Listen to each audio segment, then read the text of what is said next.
You are listening to the Unleashed and Aligned podcast.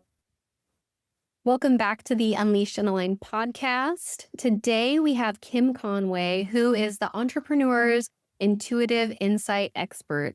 She has over 35 years of experience as a licensed therapist, Reiki Master Teacher, and evidential medium.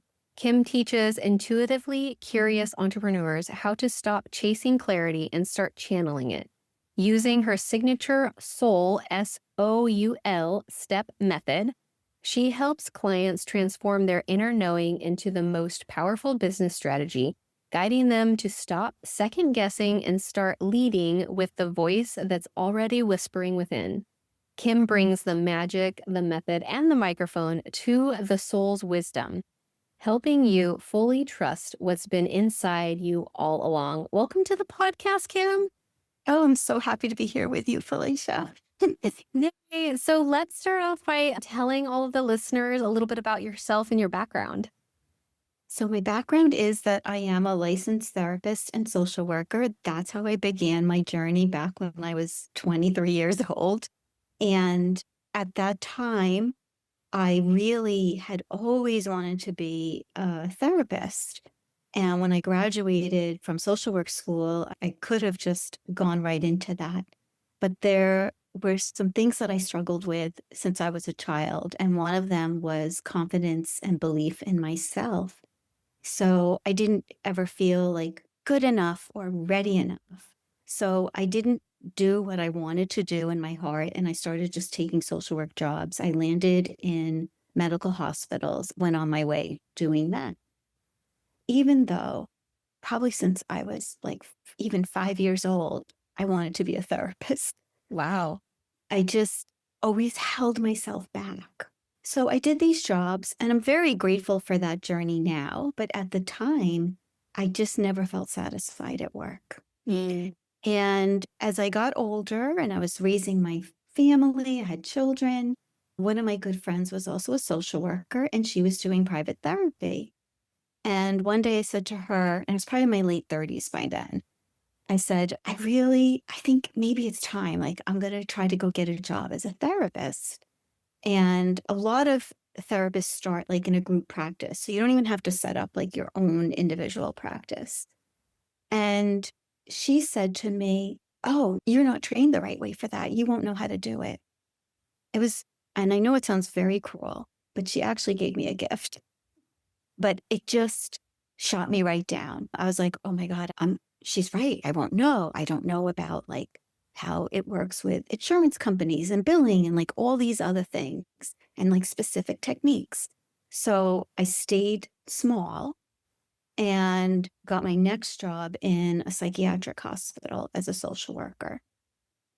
That job ended up being what gave me a lot of my confidence back because I learned so much really about mental health because it was playing out right in front of me. At the same time, I met some wonderful coworkers and a couple of them were very like holistic minded and we became friendly. And one day one of them said to me, Kim, you want to go get trained in Reiki? And I was like, I don't even know what that is, but why not? So I went and started my certification process for Reiki. And that took a couple of years because we took our time with it. Another one was like into essential oils. She's, you want to learn about essential oils? Needless to say, I started getting interested in all these other things. And at some point, I decided, I think I'm going to try to get a job as a therapist. I'm going to keep my psychiatric job, but I'm going to step in. And what was happening at that time was my mediumship abilities and my intuitive abilities were really igniting. And at the time, I didn't see the significance of that. It was just something like private about me. I had lost my grandmother. And after she passed, I started just having more than just a sense that she was around me, but communications with her.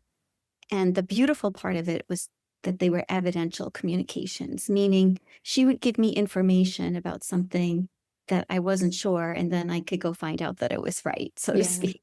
So it proved to my logical mind that this was happening. I didn't call it mediumship. I didn't think it was that. I just felt when you lose a loved one, why can't you talk to them? So what I didn't understand at the time was that that communication and that relationship with spirit was starting to heal a lot of my doubts about myself and my beliefs about myself. So I got into a group practice for psychotherapy, and the woman that whose practice it was that hired me because I was a Reiki master. And she's, I want people doing like different things here. And I was like, that's what I want to do. I want to, like, in the middle of a session, all of a sudden be like, this person needs Reiki. Let's give you Reiki, that type of thing. And she just allowed me to do it. So it was great. And at that time, my mediumship started getting stronger. And some of my clients who had lost someone and were grieving a loss of someone, in those therapy sessions, their loved ones would just be there. And they'd be talking to me and telling me little things about them. Kim, ask them this, or Kim, they're not telling you that. And I had the good sense of never saying that to the client, but I would use the information. It was always spot on and super helpful. So as that kept happening, I had a friend who was a professional psychic medium. And I said to her one day, I think I have really good intuition. Would you help me with that? And she's, sure, tell me what's going on. So I told her what was going on. And she's, that's a lot more than just your intuition. So anyway, she encouraged me to get into mediumship development. And that's when really everything shifted for me. When I got into my mediumship development, what I didn't share yet so far was I didn't just struggle with confidence, but I also struggled my whole life through with like worry and fear and anxiety.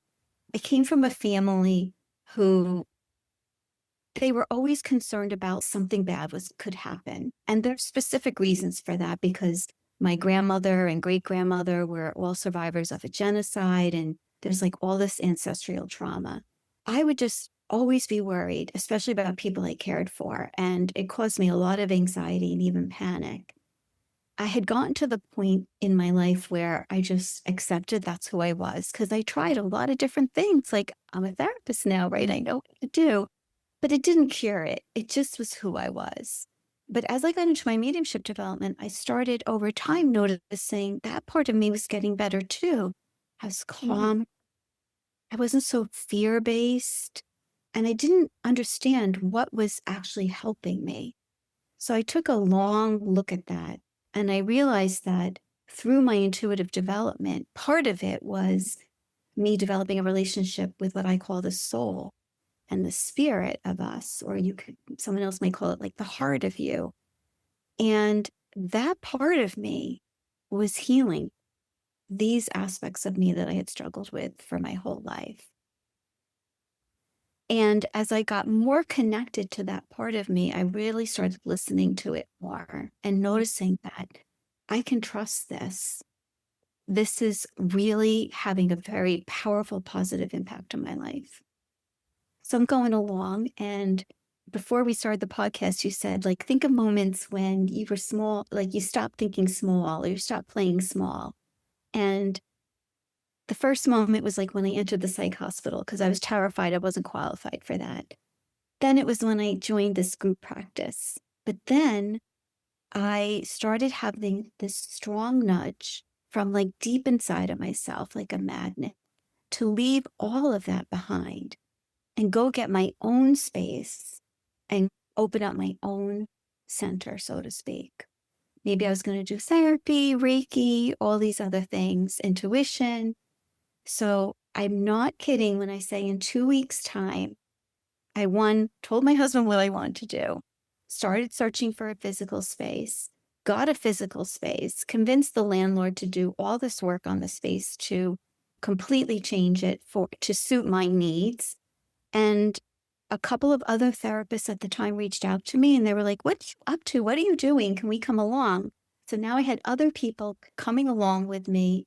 And in 2 weeks' time, the lawyers, the paperwork, the malpractice, the furniture, the decorating, like it was all done. And I opened up this space. And I did it really based on this intuitive nudge, really pulling me along and just telling me to trust because I didn't have a lot of clients. Like I was working for someone else. So I had to start fresh and new. A few of the clients came along with me, but it certainly wasn't enough to pay the rent and make all this possible. But from day one, I was in the black. Everything took off and it just happened beautifully. Every decision I made, checking in with myself, so to speak, trusting what was going on with me. And that's when I really truly became an entrepreneur, became less afraid, speaking up, confident. I loved teaching. I started teaching classes and talking in front of groups and doing all these things. And the person that I am now compared to who I was is so completely different. I always joke, say my husband, like, he didn't sign up for this. And then he'll be married, but he's come along for the ride. And I'm so grateful for that. But then as time went on, and that was just going really super well, even financially super well, COVID hit. And I had a physical space and we were all working in person. And about 2 weeks into like the shutdown, so to speak, I knew intuitively everything was going to change and that there was going to be these drastic changes for so many of us in how we work. And I knew I was going to have to let go of the space. I kept it for a little while because as therapists, we were allowed to work in person. We were considered essential workers, but there was only one therapist still doing it. And I kept it for her. Okay. And when my lease ran out, almost a year later, that's when I let it go. But during that time, that magnet, that intuitive pull started like turning up again inside of me. And it was like, you don't really want to do therapy anymore. It's time to use your intuitive skills and all this knowledge that you have about Reiki and healing and all of those things and completely change how you're working. So I took advantage of moving online with my work and creating like this next phase of my business, which is really more intuitive coaching and helping people develop those skills for themselves and ultimately working with entrepreneurs and helping entrepreneurs develop this skill to use in their business. Because for myself, trusting in that is actually what made me a smart, successful businesswoman. I didn't know anything about running a business. I'm trained as a social worker and I never took business classes, nothing. But if you really learn how to connect to that part of yourself, you get all the information that you need.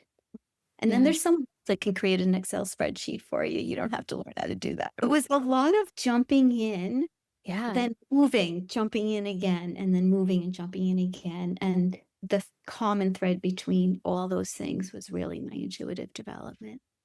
So you had mentioned you had communicated with your grandparent that passed away. What age was that? For me, Yeah. I was 40 when she passed. So it was within that it was probably like a few months later. Okay. So was that the first time that you really had, I would call that medium abilities, right? Yeah. Is that the same? So Yes. is that the first time that you experienced that, or had you experienced that previously? So if you asked me like during those like first 5 or 10 years, I would say, oh, that was the first time. But now that I look back on my life, like I definitely was always very intuitive or psychic. I would know things without a reason to know them about either myself or someone else or a situation. And as far as mediumship goes, my parents say that I had imaginary friends, and a lot of mediums talk about that. And you wonder what was actually going on. But I don't have memory of that because I was very young. But I do have a childhood memory of being in my other grandmother's house. And in the night, this little spirit girl was in the room playing. And and I was scared, to be honest. And what was interesting about her was that she was pretending that this is going to sound very strange, but she was pretending she was a horse. So she was like galloping around. And I remember at some point after that, and I told her to go away. I wasn't sure if it was like my imagination. I didn't really understand what was going on, Felicia, but I was scared. And then it never happened again. But then years later, my father was telling a story of when he was growing up, there was a family whose daughter had some kind of developmental disabilities. And they were known as a huge horse family in the town. My father grew up in a rural area, and this was like this wealthy family that owned like all these horses and things. And I wonder if it was that little girl, do you know? I can't Yeah. say, but it made sense to me when I heard it. And I was like, oh, maybe that wasn't my imagination. Yeah. But not really so much other than that, and just like a deep knowing about things. And my whole family is like that. I just thought that was normal. And it is. It's just Right. most people shut it down. Yes, I agree. I don't have a recollection, but my mom used to tell me that when I was younger, I would tell her about my other mom and how I picked her as my mom because she was nicer than my other mom. And I was like, I have no memory of this, but I have tried to develop my psychic abilities. I think I mentioned it to you before, and I shut myself down because strange things were happening. Yeah. And so now I'm trying to, now that I know more information and I'm in a better space, I'm not like willy-nilly about it and just being like, let it all in. I feel like it's been harder for me to reconnect that. And Mhm. so I think that it's really cool that it developed for you. It sounds like without even trying, and it Yeah. was there. Yeah. And I love that you're able to use that in your sessions in getting these downloads. So I'm imagining the downloads, like I always thought, I want to hear like spirits talk to me, or I want to hear loved one talk to me. And you think of it coming through your ears, but how I have received any information is always like it's like your consciousness talking to you, or like a knowing in your mind, but it's Yeah. not really a voice that you would say. It's like not your brain thinking. And Felicia, I'm so glad you brought that up because so many people think it's just, oh, we're on the telephone. Yeah. And Claire, and you're talking about the ability to hear spirit, which is your clairaudience. And that's actually not as common for most people. Most people are using other senses with a little bit of the clairaudience. And it's not to say there aren't some people who have very strong clairaudience, because of course they do. We all have the ability to use all of the senses, but what you're talking about really is your knowing sense, your claircognizance, and that's your strongest sense for you naturally before having developed everything else. So for a lot of people, it's just like what you're saying. It's like thoughts dropping in or a knowing, and you're pretty sure it didn't come from your own mind. If you really pay Mhm. attention, you feel like, and it can be words and sentences, but different than like a hearing. Yeah, for sure. For sure. Can you, for the listeners and me as well, because I always forget what all the clairs mean, but could you go over like what the clairs Sure. are and what that looks like if you have that sense or knowing or Absolutely. So you have the knowing, which is like the thoughts, and that's your claircognizance. You have the hearing, which is your clairaudience. You have feeling, which can be a physical feeling or emotional feeling, which is your clairsentience. You have your ability to see, which can be seeing objectively, like seeing out in front of you or seeing in your mind. It's more common, by the way, in the mind, almost like your imagination. That's your clairvoyance. And then you have taste and smell, which is your clairgustance and your clairaudience. oh, So awesome. all of these senses are available to everybody.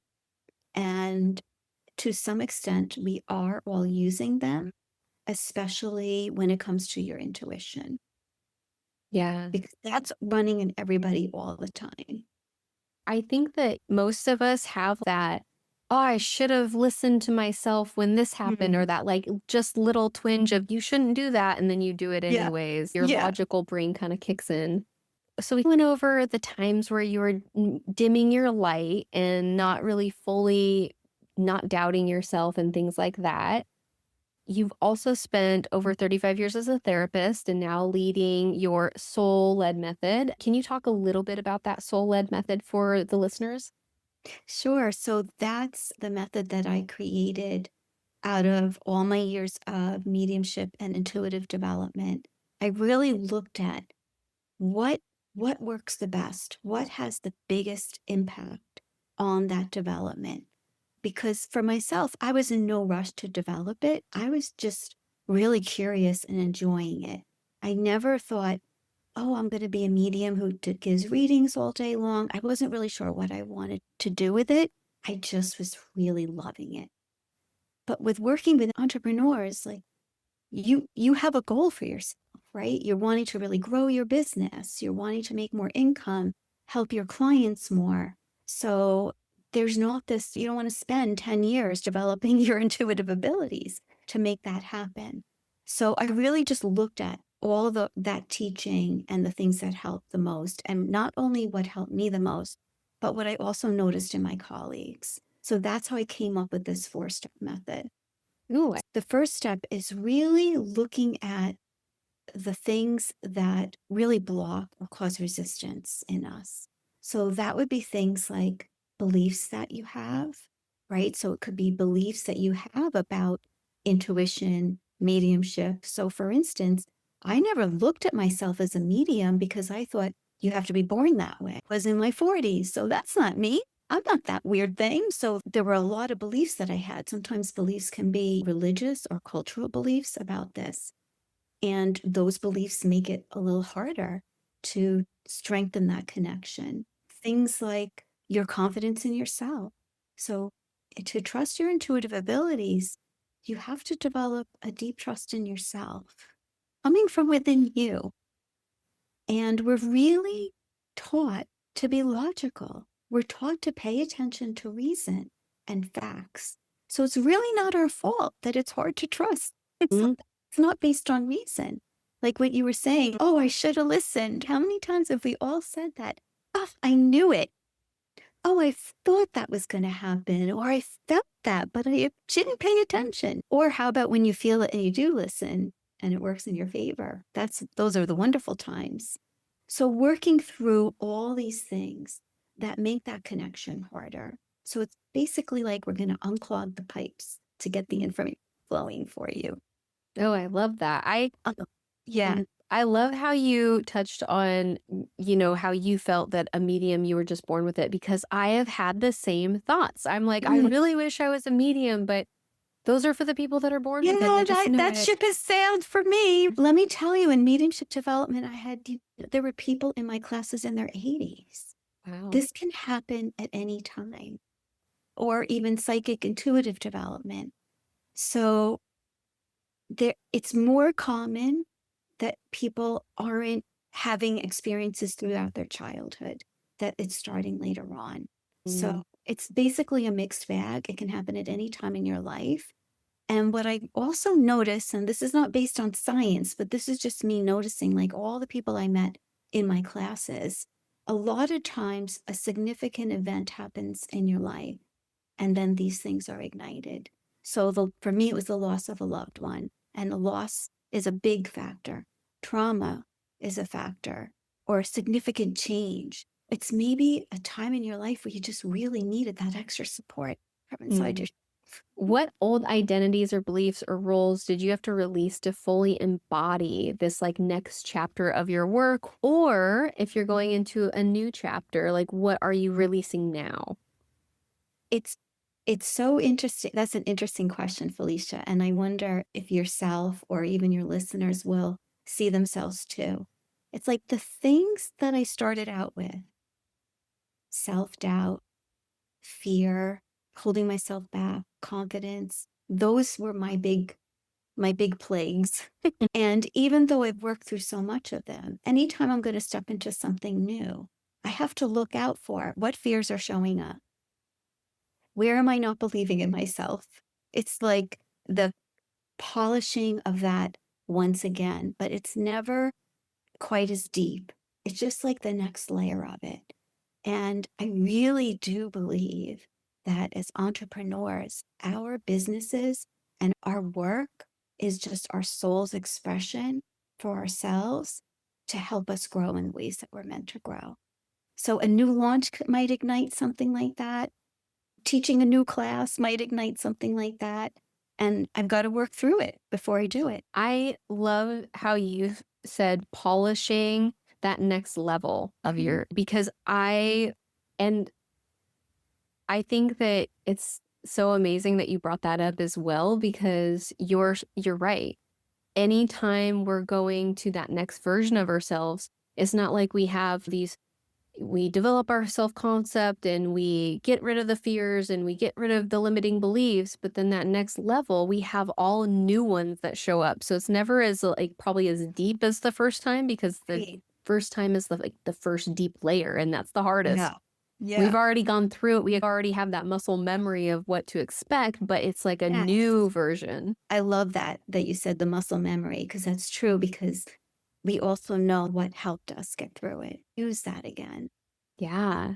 So for someone that's just beginning to explore their intuition or intuitive abilities, maybe they're having that in the shower moment or walking the dog, what would you say to them, especially if they feel called, but that it's like unclear, like they have this sense, but they're not sure if it's right, or they're sitting in that doubt space? The doubt of the information, do you mean? Yeah. Yeah, that's a big one. So trusting in your intuition is a huge part of development. And trusting, it's like you're in a dark room, like a pitch black room, and the room is filled with stuff, and you're being told to walk around without tripping on anything, right? Yeah. It feels a little bit like that. Like you're just pulling stuff out of thin air. Where did it come from? And how can I trust it? And for most people, it's the repetition. So, meaning seeing that every time you receive it, it ends up being true, it ends up playing out. So, what I would do is just start creating more of an awareness and a noticing. You get the information, notice what happens with that information. So, Felicia, it could be the simplest things, right? We don't want to take big risks in our business till we trust something, Yeah. right? What about just the little things? I always give this example, like you're leaving your home, you get in your car and you're like, I feel like I'm forgetting something. And you're like, and you just leave. And then you usually realize, oh my gosh, I forgot such and such, right? So starting to see how often you get those little intuitive hits. And then what's the result of that hit? Was that hit correct? You're going to find it's always correct. If it came from that part of yourself and not your mind, it's 100% correct. Yeah. 100%. That's really powerful. So I think the best way to develop trust in that is to start looking at it and see that it's not letting you down. Yeah.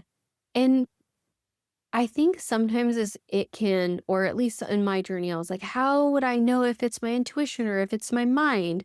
And how I would describe that is my mind is like working, it's like making logical sense. And the intuitive hit for me, it just drops in without even a thought process. It's just, you're going to leave in this boom, I'm forgetting something. And then the brain kicks in and says, wait, what is it I'm forgetting? Why am I thinking this? No, I think it's wrong. And so would you describe it similarly, or is there a different way that you would describe like the difference between the mind and the spirit? So, in the initial phase of understanding this part of yourself, that's perfectly described. It's like your mind will work it out, but your intuition is going to randomly drop in. But what's so magical and beautiful and powerful, really, about intuitive development is you don't have to wait for the drop in. So, with our intuition, it is just a drop in, it's random. It's basically coming when it's needed. Okay. But as an entrepreneur, do you have time to sit around and just wait? No way. Like, entrepreneurs, time is money. Time is money. So with intuitive development, you learn a process of how to now connect in to get the information that you need when you need it. So under that initial thing that you're talking about, Felicia, is really great information for you to carry into your development of really understanding what is my mind. And that is another part of the development, is the development of the mind and the understanding of the mind compared to what I like to just call the soul mind. Yeah. And what those differences are and what it feels like to you, what it looks like, what it sounds like. And that's going to be subtly different for everyone, but there are some very common things, right? Like the mind might be very negative, right? Mm. There are reasons not to. It's because the mind wants to save you. So if it thinks you're at risk, it's gonna stop you from doing something. Yeah. It is trying to protect us, even though sometimes it makes things harder. Yes. Yes. And I always got to remember that. Okay. You're just Yeah. here to help me stay safe. Thank you. Yeah. And goodbye. No. Well, So even with the deep inner wisdom, we all have days that we're feeling off. And mm, we want to know how you like reconnect with yourself and maybe your intuition or your purpose, or how do you do that when you're feeling off or in that space of yeah, that's a perfect question. And trust me, it happens to me. And I actually just like personally, on a personal level, just went through that where something's going on with the health of someone in my family, and it just set me off like into fear and negativity.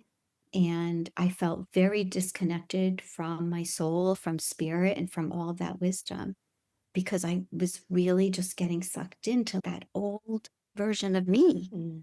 And that old version of me interferes. It's like static on the radio. You can't get the signal. And it snuck up so fast that at first I didn't really notice. And my mind was saying, this is justified. Like, you should be afraid.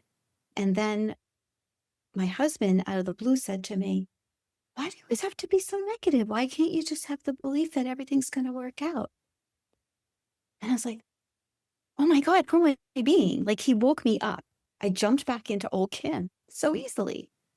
And the good news is, it's like the polishing, like we were saying. So I have my own process of connecting that I do. And it really has to do with stillness and calmness. So first, I have to establish that for myself. So when I'm anxious or afraid, that's like the exact opposite of being still and when you're like really scattered and you're trying to attend to so many different things at once, you can't even notice what's coming in from where. So for me, I do something where I call it sitting with my soul. And it's something that I teach when I'm teaching to intuitive development. It's a really powerful practice to move. Oh, it's not like you shut the mind down because the mind is active when we're conscious. That's its time. That's its go time. So when you're working intuitively, you're asking the mind to do something that's not natural to it. Because the Mhm. only time it's not active is when we're sleeping, when we're unconscious. So it's really about training the mind to really get excited about what might come through from your soul and getting it to cooperate. So with that training, I know how to make my mind cooperate. I know how to do that. And I spent some time doing that. And this time, because I jumped so far back into a very old version, it took like a good day. That's not that long, but it felt long to me. I felt because usually I can just do it in a matter of minutes, but like I needed a day by myself to just do my thing and reset myself. So I would say for most people, having a moment to yourself, maybe going out for a walk, take a shower. The places where you usually notice that you get those hits. Maybe it's when you're exercising, doing laundry, cooking, whatever that thing is, or a specific, maybe you want to go for a walk in the woods, or maybe you want to be near water. Do those things, one of those things that you notice. That's when I feel like in the zone. I would try that and start there. I love that you mentioned about jumping back into your old self because it just reminds all of us that it's never a linear journey. And I've mentioned this before, but I think it's so important because we can see people either online or in our life that are really doing the work and have a positive attitude and look like it's all put together all the time. And I think it's Yeah. important to know that all of us will have these moments where we could jump back into an old version of ourselves, or we can spin out in self doubt or criticism. And it's always about, and I love that your husband pulled you back and snapped you back into, oh, wait, what am I doing? And got your awareness on that. But I think that it's so important to, like you said, take that time when you realize it and give yourself the space in the room to allow however much time it takes to drop back in to yourself and where you're Mhm. at. And like you said, a day doesn't sound like a lot, but it's a lot for where you're at now. And maybe for some people, it might be a couple days or a week. And Yeah. it's okay in giving yourself that room and that space to allow the process to unfold and happen when it's meant to, because you there might be more to uncover and more to process than you originally thought. And so I think that's really great advice. I think it's a great reminder as well for all of us. Yeah, and I think that when those old versions of ourselves show up, sometimes they just show up in one thought. Mhm. That's sometimes it's like for me in that, it was like my whole behavior, like my whole attitude. And it is an opportunity to go that next level in your growing. And I really do believe that. So once I saw myself and then spent that day, then it's like that next level. Okay, now I want to take this further because I don't want that old me showing up again. And so for some people, it might be like inner child work, an energy healing session. There's so many different things that you Mhm. can do, right? Someone working with a chakra that it's connected to and finding really what resonates for you Mhm. and forgiving that old version of yourself and inviting her to be the new you because she can be that. Yeah, Yeah, because we don't become the new us if she can't get there. exactly. She can. So it's just another opportunity to get a little stronger. Yes. So this podcast is called Unleashed and Aligned. And I would like to know at this point in our journey what Unleashed and Aligned means to you personally. So I think for me, Unleashed, it just reminds me of this ever never ending process of me feeling free to speak about who I really am. Coming out as a medium was terrifying for me. I had a lot of, I held back for a long time. And so the feeling of being unleashed, like to me, means like freedom to be myself. And I feel like that's still like opening for me. Yeah. And aligned, really, I've been thinking about that a lot lately, Felicia. I've been really interested in like the energies, like astrology and all of that, and working in alignment with the universe's energy of the moment and mindfully, like paying attention to what that is and then joining that. But there's also that inner alignment and just trusting what feels right for yourself. Even if you can't get the answer why. You don't always know why yes or why no, Mhm. but just trust in yourself of what you're really feeling from the inside. Whatever Mm. it is, if it's a client that you're feeling like, I don't think I should work with them, or at a collaboration or whatever it is. I have like shiny syndrome, like shiny object syndrome. Me too. I'm like, oh yes, I want to do that. I want to do that. I want to do that. And just like taking a breath, coming back in and being like, I can want to do that. And it seems fabulous and it probably will be fabulous, but am I meant to? So that's what I've been thinking lately about alignment. I love it.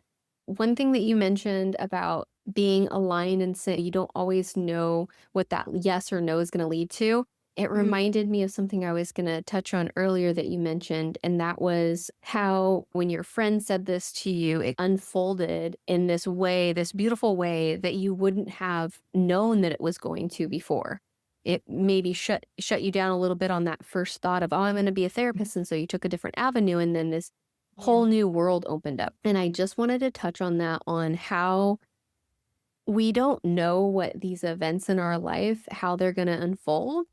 Yeah. And it's not for us to know. And you had mentioned that with, you don't know what the yes is going to lead to, or the no is going to lead to, or that person that kind of stopped you in your tracks and made you turn a different way is going to lead you, and how that's going to develop you into that version. Like right now, I think we're all exactly where we're meant to be for our highest growth.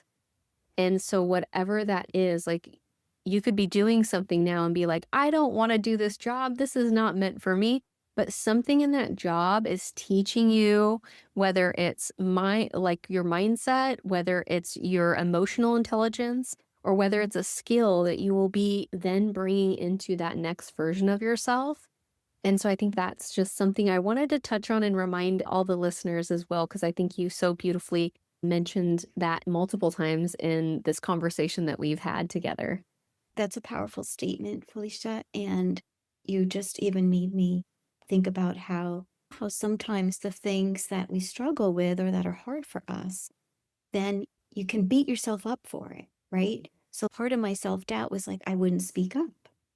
And I remember when I took the job in the psych hospital, when they hired me, my job was I was going to cover for another social worker that was out and just do initial assessments of new patients coming into the hospital. It was like easy peasy job. I was like, this is perfect. No stress. In and out. And then the first day of work, I was meeting with my boss, and this other like manager was in the room, and she said, I don't think that's what's going to be most helpful for us from Kim. I think she needs to take over that social worker's caseload when they're out and cover the caseload. Now, inside my head, I was like, no thing way. I don't want to do that. That is so much stress. I'm going to have a relationship with every single person in this hospital because I could be on any unit. I'm not going to know the beginning or end story of that patient. That is the most stressful job you could possibly give me. And my voice was saying, speak up, speak up. Like, you didn't take that job. You didn't. I couldn't speak up. I was like so shaking in my boots. I couldn't speak up for myself. And I ended up having that job. But the point of what I'm saying is I beat myself up for not speaking up. But the end result was I developed relationships with all these professionals. I learned more than I could ever possibly imagine. And when I did enter as a therapist, I was literally prepared for every single person that walked through my door. I never was nervous. Help this person, or I had so many people I could even collaborate with in my therapy practice and send them for an evaluation to different people. So remember that about yourself. Sometimes the thing that like you're trying to fix, like, sometimes there's moments in your life where it served you well. Yes. Oh, even though it didn't look that way. Yeah. Oh my gosh, I love that story. That's such a good one too, because I had that problem and still sometimes have that problem where I'm just like, I'll just stay quiet to keep the peace, Yeah. or to not to rock the boat. But yeah, looking at that as how is that serving me in my life right now is such a great way to look at it and see, what is this It's not all teaching me? bad. Yeah. Yeah. It's all learning. Yeah. We have covered so much stuff today. I freaking love you, Kim. You're so amazing. I'm so too. happy that if I've met you and we've collaborated together. And before we wrap up, is there anything else that you're led to share? Any messages that you feel the listeners need to hear? Anything at all that comes up as we wrap up? I would just say start just noticing those little hits that drop in and paying attention to where they take you, or if you didn't follow them, where they would have taken you. And you will see that inside of yourself is the greatest gold mine you could ever imagine, just for you. So beautiful. Thank you so much for being here, Kim. Thank you for having me, Felicia. If you enjoyed this podcast, please make sure to like, subscribe, and leave a review so that we can connect with more people to develop our mind, body, and spirit.